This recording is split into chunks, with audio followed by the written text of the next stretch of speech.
Hi everyone and welcome back. We're just about to head into episode 14, season 1 of Supernatural. Last episode felt like it was out of a Stephen King novel. It really felt like Christine. It was intriguing, the use of race, interracial relationships, and spirit and racism, and how even beyond the grave it doesn't die. It's quite heavy, the last episode, in terms of that. But it was also nice to see that, a bit of Dean's past, a bit of heartache for Dean, the person that dumped him.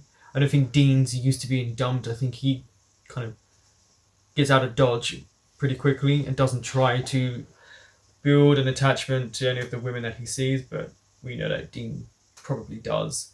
Quite a lot, actually. He's more sensitive than he likes to admit. Don't forget to like, comment, subscribe, and share. And if you want full reactions to this and other programs that I have, you can visit my Patreon. I will put the link in the description box below. Previously. Little nice suburb house.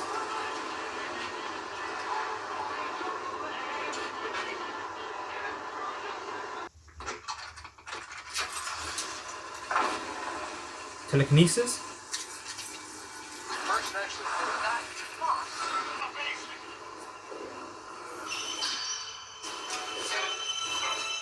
Wait, so now he's having premonitions of people dying? Detective McCready, badge number 158. I've got a signal 480 in progress. I need the registered owner of a two-door sedan, Michigan license plate, Mary. Guy in your drink, you ever seen him before?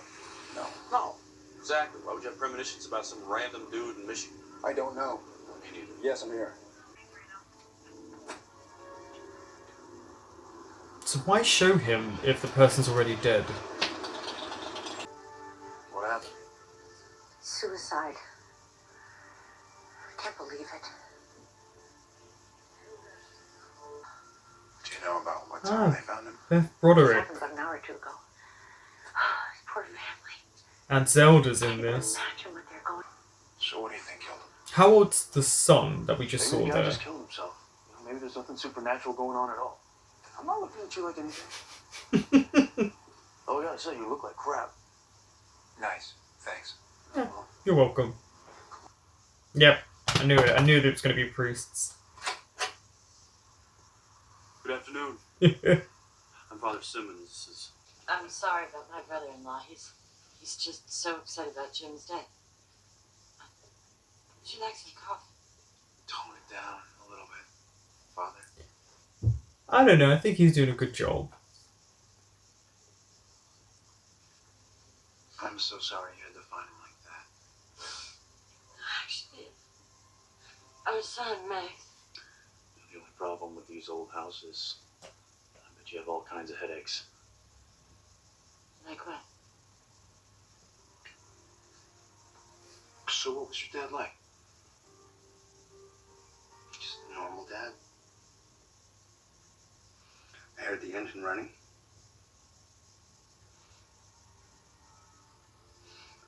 Here we go.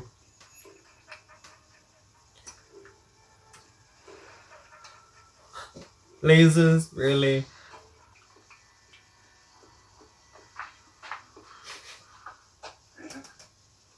Is it? You think Jim Miller killed himself? Like, dream Nope. was just some sort of freakish coincidence? I don't know. Hey. Hey. What's going on? Talk.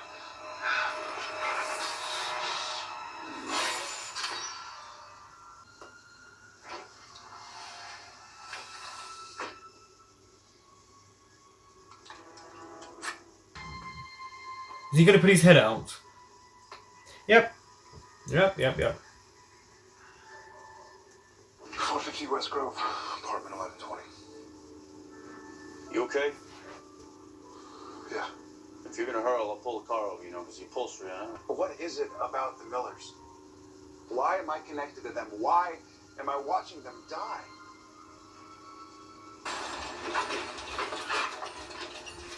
Hey!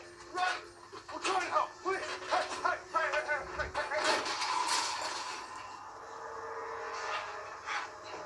I felt like that happened too quickly compared to how long it felt in his premonition. Start wiping down your fingerprints so we don't want the cops to know we're here. Go, Yeah. go, come on.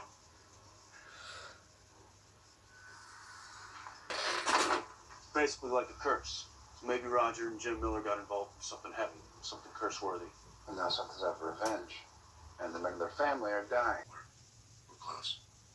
Yeah, I guess. He looks so sickly pale. Hang out all the time when I was little. He's very clammy as well. Why do you ask? Just quite totally normal and happy. See when he was talking about his old house? Sounded scared. And Max isn't telling us everything. Yeah, I remember. The brother had the place next door. Okay, that was a weird reaction. What's this about? Practically every day. In fact, that thug brother of his is just as likely to take a swing at the boy, but the worst part was the stepmother. Does Mac...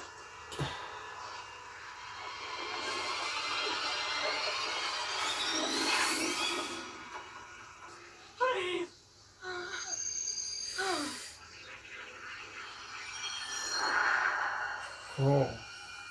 Right through.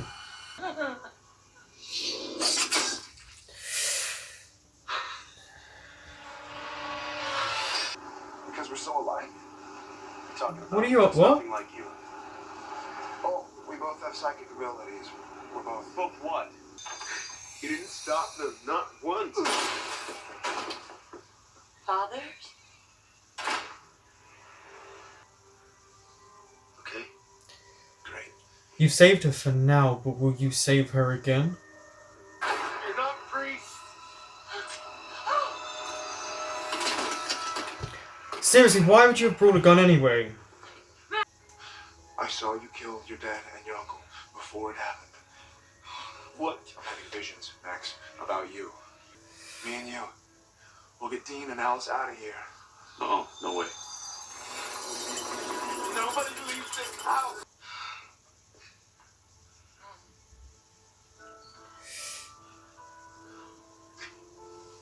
Finished growing up.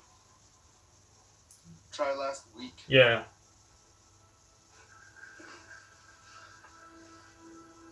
It was a gift. Uh-huh. My whole life, I was helpless. But now I had this. There was a fire. And he'd get drunk and babble on like she died in some insane way. He said that she burned up. It happened to my mom, too. Exactly the same. My nursery, my crib. My dad saw her on the ceiling. Because that's when my ability started, Max. I mean, yours seem to be much further along, but still, this means something, right?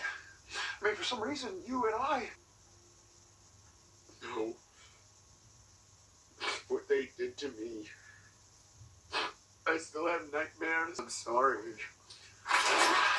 No! He is super strong. Max! Son of a... You want to kill her, you gotta go through me first. Okay.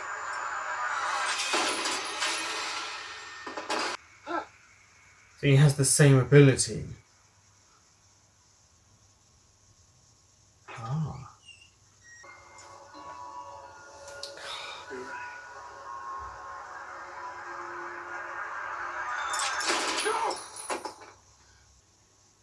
They tried to stop him. They fought the gun. Where did Max get the gun?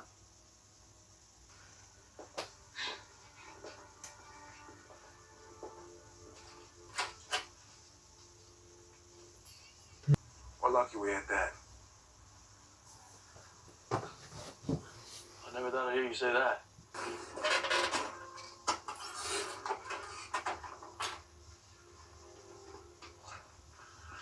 Either telekinesis or premonitions. We both had abilities, you know? Maybe it was after us for some reason. Sam, if it wanted you, it would have just taken you. I moved it. A little bit more body strength than I gave you credit for. No, man, I moved it. Like,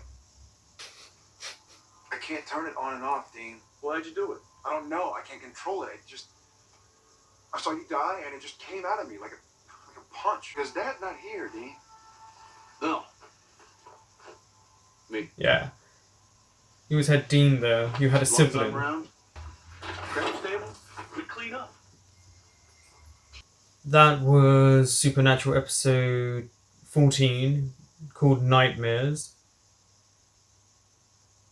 Heavy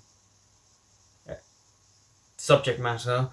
They're getting progressively darker as it goes along. I know the show's already quite mature in its theme, but now they're adding a lot more human reality instead of supernatural monster elements, and they've tied it back to the first episode, so the narrative has rejoined the fold after a couple of episodes where they tapered off to give you a kind of a cool down.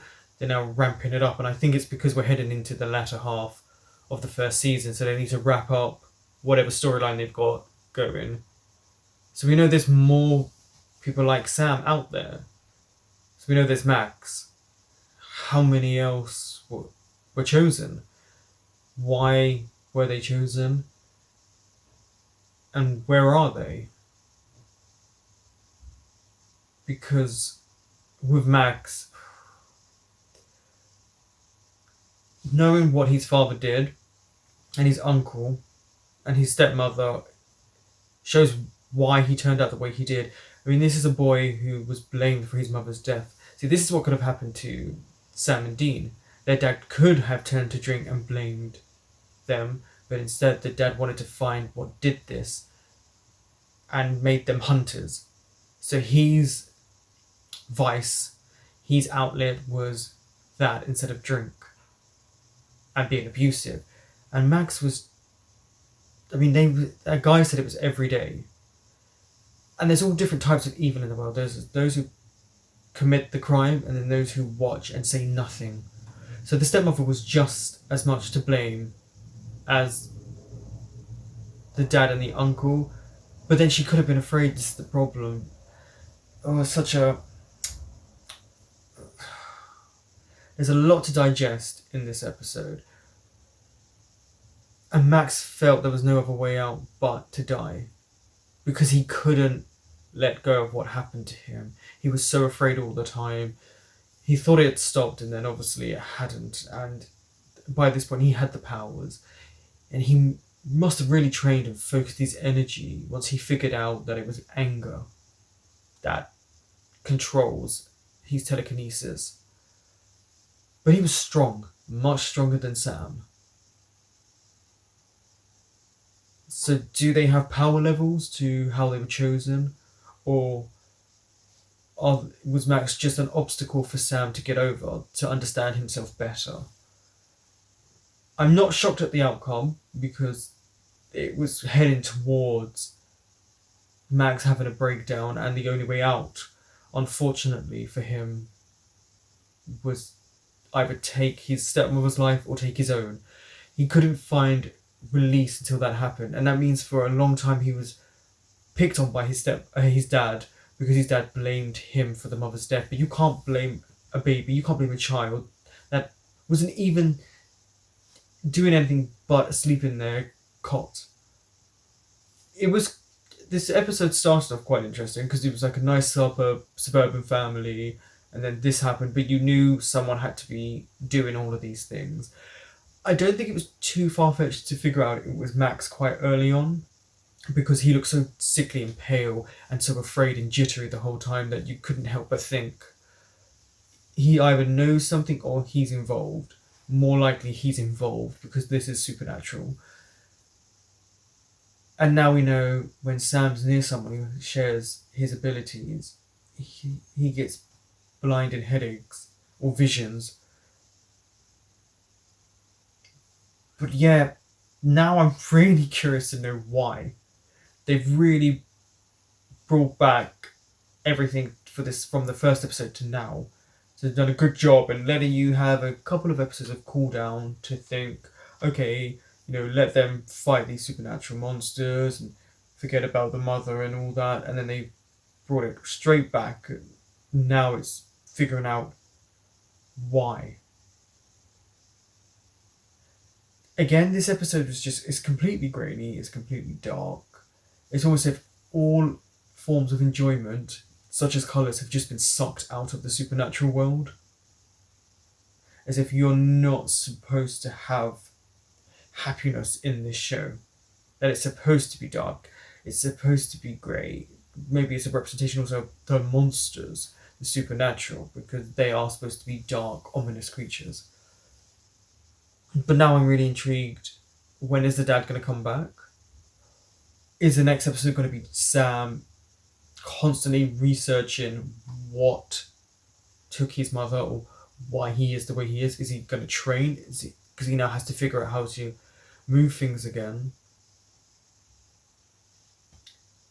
I have too many questions. I think I'm just going to get off here, think about this episode, and look forward to the next one. Thank you for watching, and I will be back with episode 15 next Friday.